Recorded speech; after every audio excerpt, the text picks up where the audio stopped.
Lo primero de todo quisiera un poco intentar explicar el concepto de hidrosismicidad, que puede ser un poco oscuro, el por qué el agua influye en los terremotos. Entonces aquí a la derecha tenéis varios de los factores. Ante todo, un tema muy importante es el peso del agua. Un litro de agua pesa 1 kilo. Lo sabéis bien cuando lleváis una garrafa de 5 kilos, de 5 litros. Eso pesa mucho. Entonces, haceros una idea de un bote de estos hinchables, ¿no? Que pones en una piscina y te subes en el bote, añades un peso, el bote baja de nivel e incluso se deforma. La corteza se comporta exactamente de la misma manera, se llama isostasia. Tú te sales del bote y el bote sube de nivel porque hay menos peso y deja de deformarse. Es exactamente igual. Para comparar con lo que ha ocurrido en la loma de Úbeda, en el año hidrológico, el embalse Jivalle aumentó su capacidad del verano 2012 hasta marzo del 2013, donde fue el año más lluvioso de los últimos 30 años, en 400 hectómetros cúbicos. Esto equivale a 400 millones de toneladas, que es casi 2 veces el peso total de la población mundial. 14 millones de habitantes, no es ninguna tontería. La sobreexplotación de los acuíferos, que realmente no está evaluado porque no hay datos. Los pozos de riego, que yo sepa, hay muchísimos que no se conocen, pero bueno, el dato que tenemos es que debió estar en torno a 50 hectómetros cúbicos al año, que corresponde a 50 millones de toneladas, que eso es el total de la basura producido en un año en España. Las precipitaciones récord que hubo en el año 2012-2013, bueno, final 2012-2013, son el récord de los últimos 30 años, 1.100 litros por metro cuadrado, que equivale a 220 millones de toneladas, que es el peso total de los habitantes del continente euroasiático, 5.000 millones de habitantes. Eso es para daros una idea de la importancia que tiene el peso del agua en la corteza. La corteza reacciona igual que ese bote, es decir, que mucho más lentamente, a escala milimétrica, realmente pues baja de nivel y a su vez cuando se produce erosión se va mucha tierra, pesa menos, sube de nivel, etc. Reacciona de esa manera. Otro punto importante en la hidrosismicidad es que el agua lubrica las fallas. Las fallas tienen menos resistencia al deslizamiento. Esto, cuando vais en un coche, está la carretera mojada, resbala el coche. Es muy sencillo. Por otra parte, el agua produce una variación de la presión intersticial de fluidos. Cambia el régimen de esfuerzos de la corteza. Es como si tenéis un gran bloque de una esponja que está seca y la mojáis. Esa esponja se deforma. Vale, es exactamente igual. La deforestación, los grandes episodios climáticos como huracanes, tifones o monzones producen, en toda la franja tropical, producen una deforestación muy fuerte y una erosión muy fuerte del terreno. Y esa erosión le quita peso a la corteza y la corteza en consecuencia reacciona y sube también. En concreto, en el caso de la loma de Úbeda hay dos factores también. Los acuíferos están llenos de cavidades, son acuíferos kársticos, llenos de cavidades de metano, con gases, metano y sulfídrico. Entonces, la variación de estos niveles de los acuíferos, cuando ha llovido mucho, de pasar de estar absolutamente vacíos a llenarse, eso tiene un efecto. Es como si cogéis un globo y lo llenáis de agua. Llega un momento que ese globo no aguanta y se rompe. La comparación no es exacta, obviamente, porque la corteza no es elástica. Y otro de los casos que se produce aquí en la loma son los miles de pozos de riego que constituyen una especie de gran un gran colador lleno de pozos, que algunos de ellos no están bien sellados. Eso, cuando se producen las grandes precipitaciones, se generan cascadas violentas a través de los tubos. Y los acuíferos profundos llegan a 800 metros. En los que hayáis visto una cascada, bueno, las de Iguazú no quiero decir, pero que son mínimas comparadas con esto. Una caída de agua de 800 metros produce un choque violento en las cavidades profundas. Aquí hay algunos ejemplos de cómo la mano del hombre adición o extracción de fluidos, que es lo que estoy diciendo, ¿no? Afecta a las fallas, y cómo los embalses, al introducir un embalse en un entorno natural, pues cambia todo el estado de fuerzas. Muy brevemente aquí quiero decir que el modelo que presentamos no es que sea el agua afecta o produce terremotos, es un modelo muy complejo en el cual entran en juego hasta 20 factores diferentes que se pueden dividir. Por una parte tenemos en A factores a largo plazo de lo que son millones de años, el contexto geológico natural, la geología, la geomorfología, hidrogeología, tectónica de placas, eso se tiene en cuenta. Y por otra parte, en B, tenemos los factores a corto plazo, hasta lo que es el plazo de los humanos, las décadas, porque el millón de años no podemos ni imaginarlo, ¿no? Y entonces tenemos factores naturales y factores antrópicos. Naturales las lluvias y antrópicos pues las extracciones o el clima. Esto contrasta mucho con el veredicto que dio aquí el señor Carreño, que realmente, bueno, el informe que presentaron es un informe que está bien, son 15 artículos serios, aunque no hayan sido revisados en ningún comité editorial, pero el señor Carreño hizo luego un resumen. Lo que no puedes es venir y decir que todas las sismicidades se resumen, que hay dos segmentos pequeños de fallas ocultas que se mueven porque empuja África. Eso no es de recibo en geología. La geología es muy complicada. En esta imagen podéis ver todo el enjambre sísmico que tenemos representado desde que empezó en octubre del 2012 hasta enero del 2014. Es cuando ya estábamos con la revista, no podía servir más datos. Lo que viene reseñar las magnitudes, lo primero que se ve, que es obvio, es que tienen una distribución difusa, absolutamente difusa. Estamos en una zona de intraplaca, es decir, una placa tectónica en el interior de una placa tectónica, que no es el ambiente interplaca que se llama, es el contacto entre dos placas. La famosa falla de San Andreas está limitando dos placas, la placa pacífica y la placa americana. Esa es una zona interplaca. En las zonas interplaca los terremotos no estarían así, estarían alineados a lo largo de una falla. Es decir, que aquí el tema de la falla pues es bastante, no tiene mucho sentido.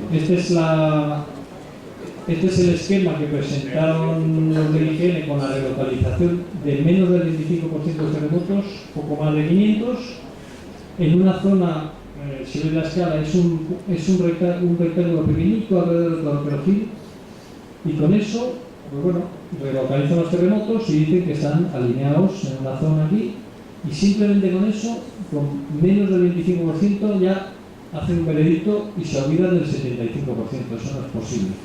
Otra cosa que parece increíble es que esas relocalizaciones se efectúan con aparatos y por instituciones públicas, pagados por fondos públicos. No hemos tenido acceso a ellos. Antonio de Chavala le preguntó a Emilio Carreño, ¿hay posibilidad de tener esos datos para incorporarlos nosotros a nuestro trabajo? Y nos dijo no.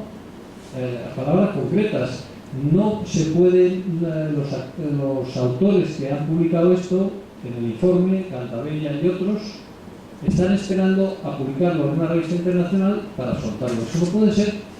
En Haití se produjo el terremoto. Pues una semana después los americanos tenían relocalizados todos los terremotos y estaban a disposición de todos los científicos que pudieran utilizarlo. Aquí tenemos un mapa geológico de la zona. Entonces voy a intentar ser un poco breve y no entrar en los detalles. Básicamente se pueden diferenciar tres zonas bien distintas. Todo lo que tenemos al norte con nuestros colores azules y marrones pertenece a lo que es el macizo esférico, es decir, pertenece a lo que era la orogenia ercínica que se produjo en el Paleozoico. Esa orogenia ercínica en el Paleozoico hace 300-500 millones de años, luego se aplanó, se erosionó y se depositaron por encima unos sedimentos que aparecen aquí en rosa y en azul, que se ven aquí. Esto es un corte geológico en dirección noroeste-sureste, y se ven estos sedimentos que están por encima de lo que es el zócalo. Los sedimentos son unos bancos, que de hecho es donde están los acuíferos, unos bancos de yesíferos del Triásico, y lo que se ve en azul son los bancos carbonatados del acuífero carbonatado de aquí. Entonces este es el primer episodio. La primera zona es esta. A continuación tenemos en la parte sur del mapa, todo esto que viene en naranja corresponde ya a un segundo episodio orogénico de formación de montañas. Es la formación de la cordillera bética. Es en el alpino, en el Cretácico terciario, se juntan toda una serie de bloques. Es muy complicado el orógeno bético, y lo que tenemos aquí realmente es la zona frontal, es el prebético. La zona frontal de las béticas son toda una serie de elementos caóticos gravitacionalmente emplazados, lo llaman el aristosperma del Guadalquivir, con una serie de bloques. Bueno, es una zona muy complicada que en este corte se ve como este triángulo que hay aquí, que es absolutamente impermeable. Y finalmente el último episodio es lo que vemos aquí, lo que constituye realmente la loma de Úbeda. Y es que lo que es la cuenca del Guadalquivir hoy en día, a partir del Mioceno superior, se llenó, entró el mar completamente hasta la zona de Jaén, y depositó unos materiales sedimentarios, estos que se ven con es un amarillo raro, o sea, amarillo verde, ¿no? La base, que son muy potentes, son unas margas del Tortonense superior, y por encima tenéis lo que es la mesa donde se asientan todos los pueblos, esta zona plana, que son unas calcaritas del Mesiniense. Entonces, la geología de por sí, en este corte podemos ver que es muy asimétrica. Tenemos por una parte los estratos donde están localizados los acuíferos, tienen una inclinación muy fuerte hacia el sur.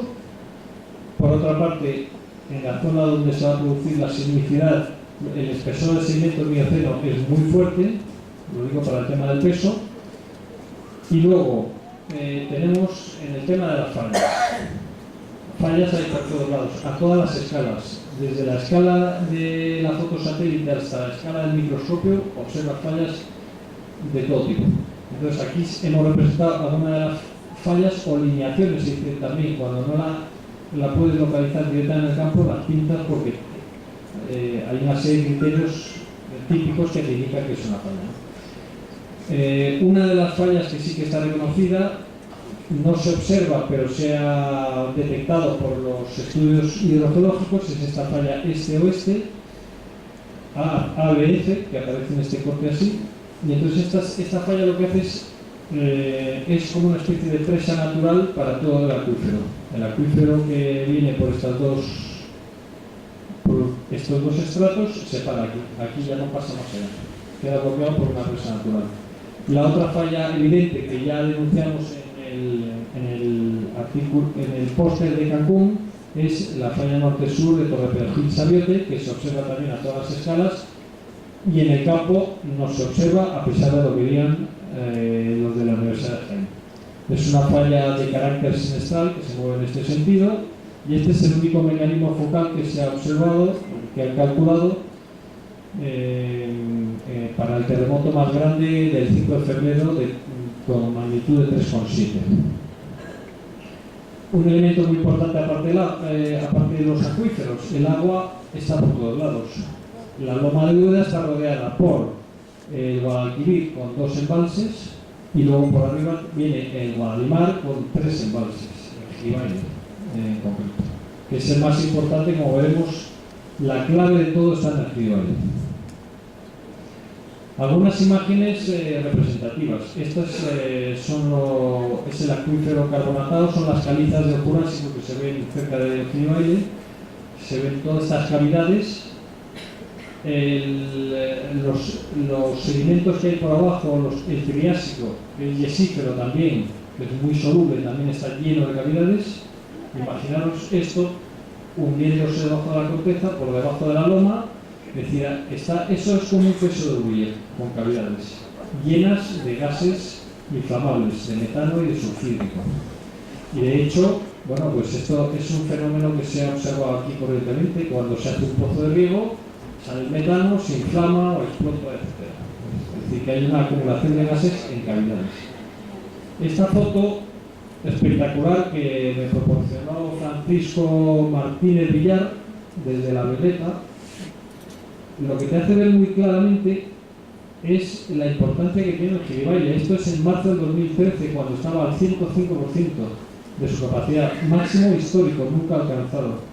Es una gran masa de agua y en el norte aquí, esta es la zona de la zona sísmica de Torrevieja, Isabel. ¿Cómo no va a tener influencia esta masa de agua tan importante justo pegado a esta zona, ¿no? Esta es la cantidad de agua que salía en esa época de inundaciones. Unas imágenes que durante la crisis meteorológica y sísmica que hubo a finales del 2012-2013 indican que hubo muchísimos colapsos. Vosotros los habéis visto, las carreteras de toda la zona están todas distorsionadas. Aquí hay una vía férrea al sur de Torreperogil que está completamente destruida. Yo no sé cómo esto todavía lo mantienen, esto es un peligro público. Esto, sí, el barranco de... Bueno, pues nada, entonces, es decir, que son materiales absolutamente inestables. Aquí tenemos colapsos en el terreno, este colapso, que se hunde el terreno. Aquí tenemos pues como unos 3 metros de desnivel. Este otro es mucho más grande, 12 metros de desnivel. En el borde del colapso se ven estos escalones hundiéndose.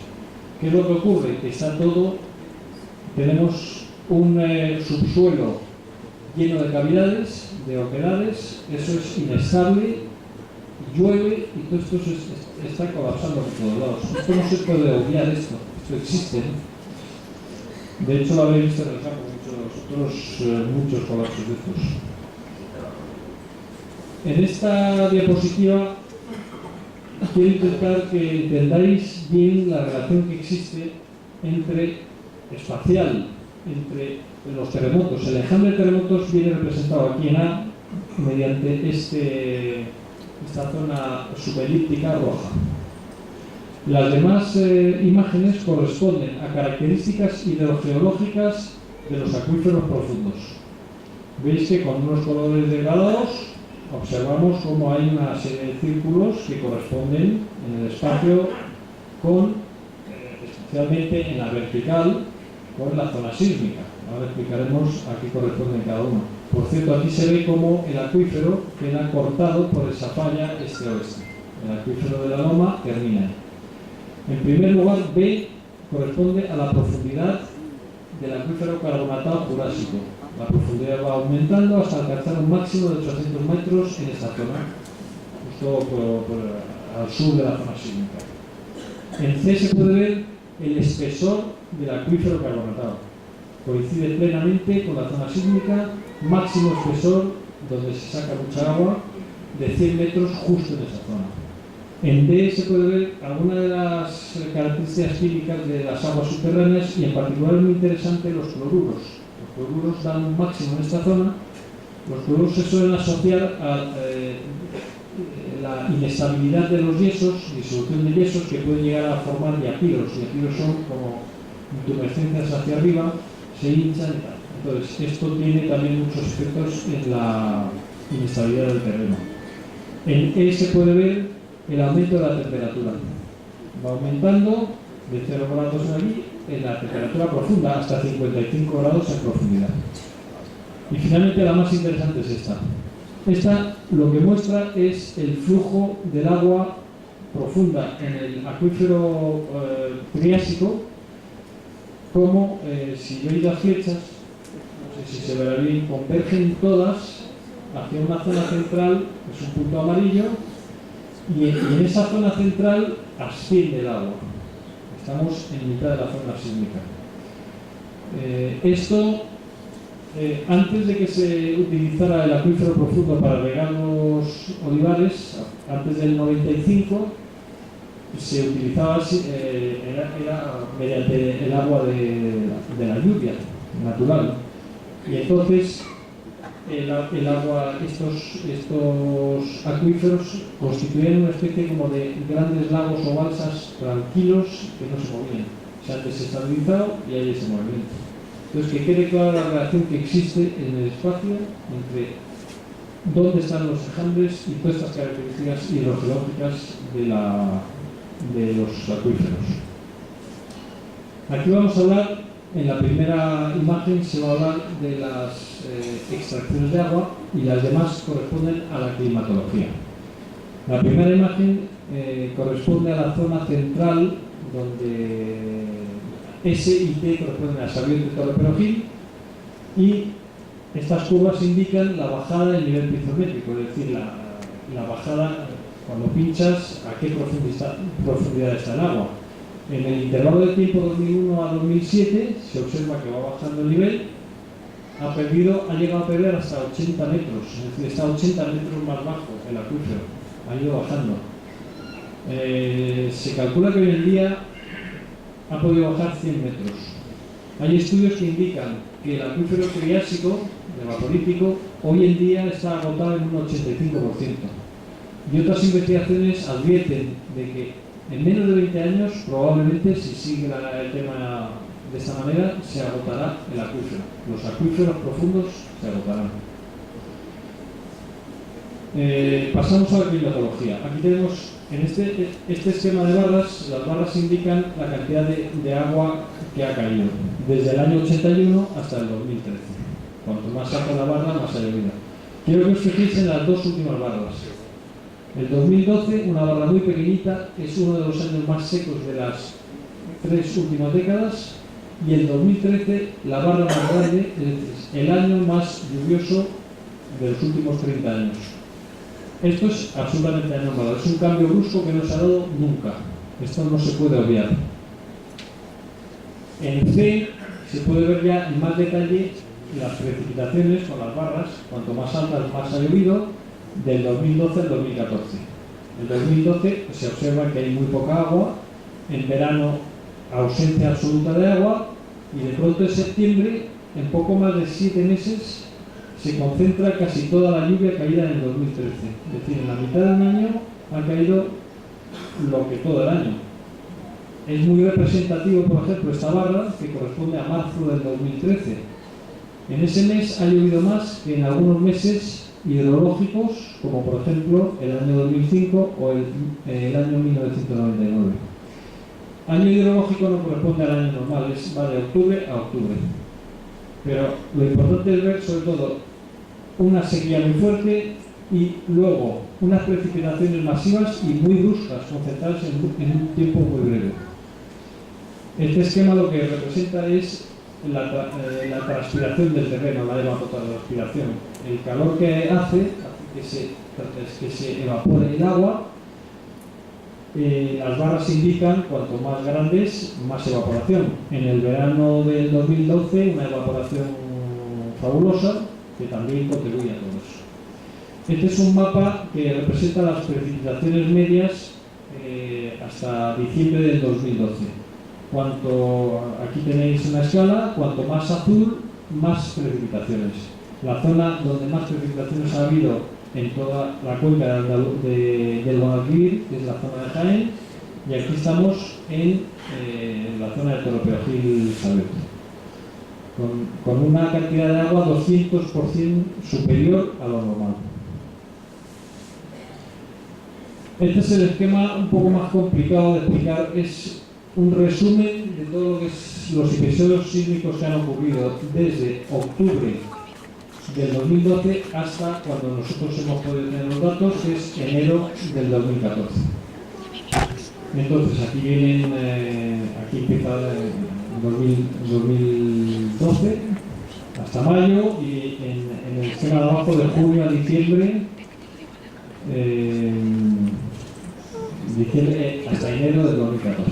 Bueno, los terremotos se representan de dos maneras. Por una parte, por la magnitud, que viene por estos colores. Y por otra parte, el número de eventos. El número de eventos son estas barras, cuanto más altas, más número de eventos diarios. Es decir, que, por ejemplo, el 5 de febrero hubo más de 150 eventos en un solo día. Entonces, así que es una manera de representarlo. Básicamente se puede decir que hay se han producido 6 series importantes dentro de lo que es la crisis sísmica importante, desde octubre hasta mayo. La primera serie, con un máximo de precipitaciones justo a finales de octubre, y luego disminuyen precipitaciones, de terremotos, disminuyendo luego. Ha habido un periodo de calma entre noviembre y diciembre. De diciembre a enero es cuando se genera la fase más gorda, donde hay más terremotos. También es bastante asimétrica porque el pico máximo de terremotos diarios ocurre a mediados de diciembre y luego va disminuyendo.